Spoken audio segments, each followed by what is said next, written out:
Pembunuhan pemimpin Hamas Ismail Haniyeh oleh Israel saat berada di Teheran, Iran memunculkan kekhawatiran semakin meluasnya perang ke luar Gaza. Dan kami akan membahas hal tersebut dengan Siti Mutia, dosen hubungan internasional UGM. Selamat siang Ibu Siti. Selamat siang, Mbak.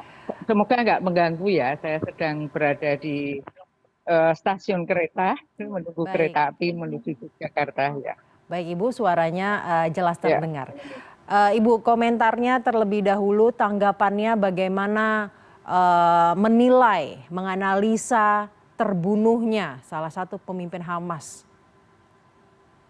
ya, ini merupakan menambah list jumlah pemimpin yang melawan Israel ya. Orang Palestina yang melawan Israel itu pemimpinnya listnya bertambah.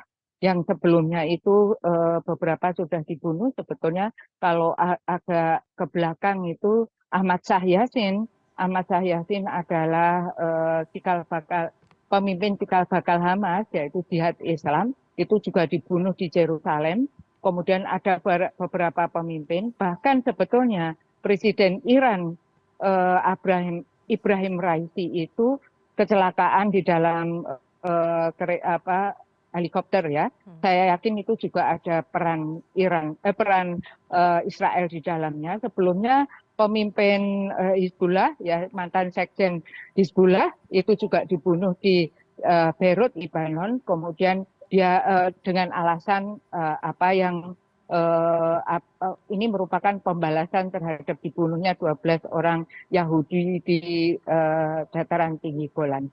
Yang menjadi fenomena baru adalah uh, kalau pembunuhan itu tidak ada fenomena baru di dalam Israel. Israel mempunyai behavior membunuh para pemimpinnya. Yang ini merupakan tabiat atau kebiasaan Israel kalau panik ya, dia berarti telah perang selama 9 bulan dengan Hamas, tetapi belum dinyatakan siapa sebetulnya pemenangnya. Mengapa melawan Hamas saja Israel itu kewalahan, kan begitu.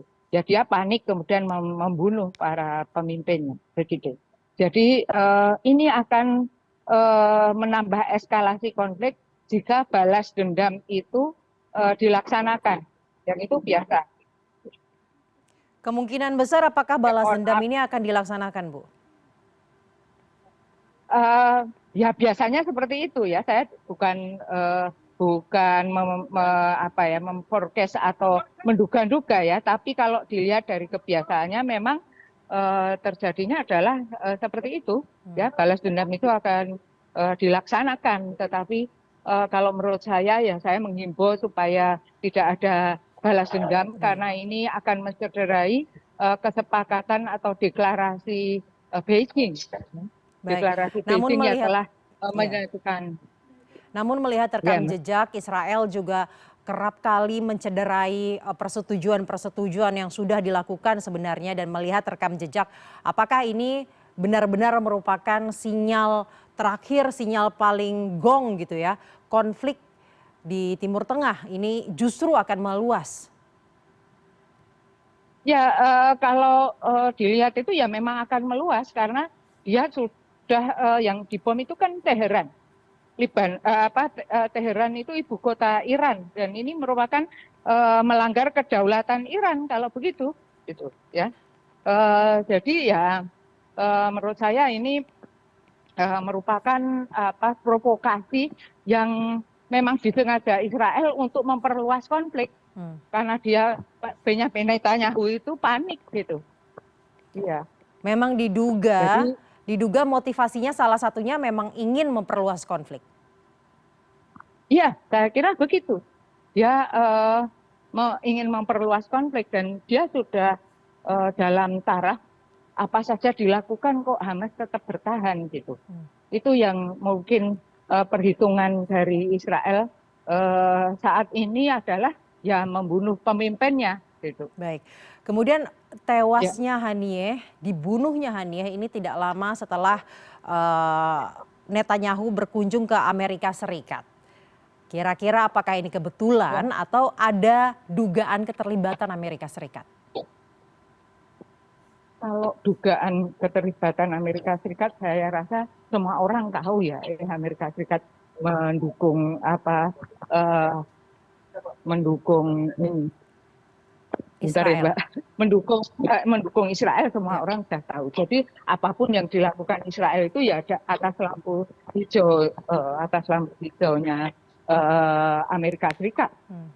Itu tidak usah diduga, itu memang kenyataannya seperti itu gitu.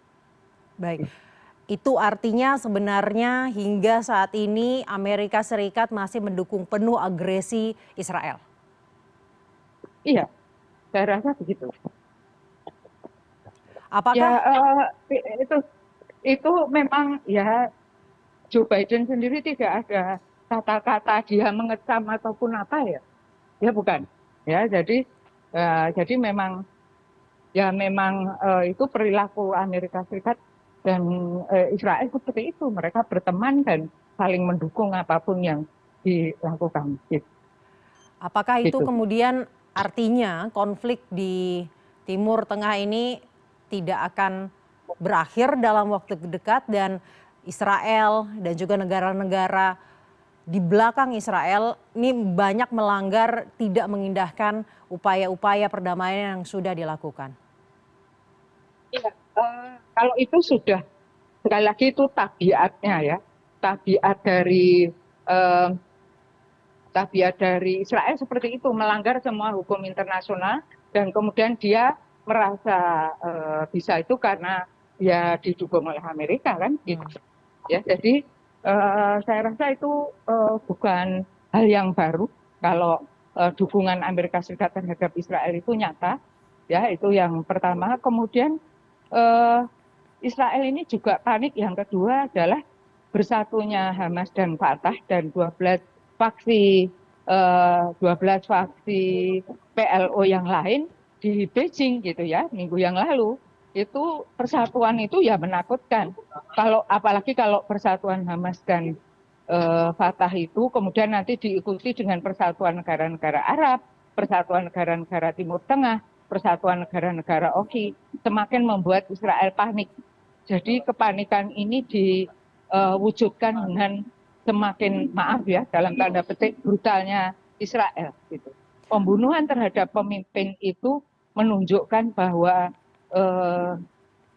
ketidakberadaban ya sebuah negara. Itu betul-betul Israel itu sudah negara yang tidak beradab menurut saya. Ya. Karena kalau negara yang beradab itu perang itu harus dideklarasikan. Dalam hukum internasional kan seperti itu. Perang harus dideklarasikan dan biasanya perang itu di dalam satu negara. Israel itu sudah provokasi terhadap beberapa negara.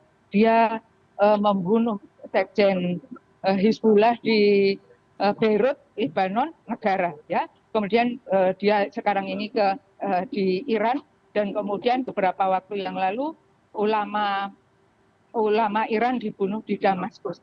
Tiga negara ini akan semakin keras terhadap Israel dan kemungkinan akan mencari jalan keluar. Kemudian mereka bersatu dan itu merupakan ancaman berat bagi Israel. Bagaimanapun lokasi geografis Israel itu berada di Timur Tengah. Dengan kondisi geopolitik yang ada saat ini, dugaannya memang eskalasi konflik akan benar-benar meningkat dan meluas. Lalu dampaknya apa Ibu untuk Indonesia jika kondisinya semakin kacau? Ya, kalau untuk Indonesia, sebetulnya Indonesia itu sudah sangat berperan ya. Artinya Indonesia itu, dukungan Indonesia terhadap perjuangan Arab Palestina itu selalu konsisten ya. Kemudian dia juga Indonesia itu tidak pernah lepas dari perhatiannya dari perjuangan Arab Palestina. Baik. Baik Ibu, terima kasih Siti Mutia Setiawati, dosen Hubungan Internasional UGM telah bergabung siang hari ini bersama kami di CNN Indonesia.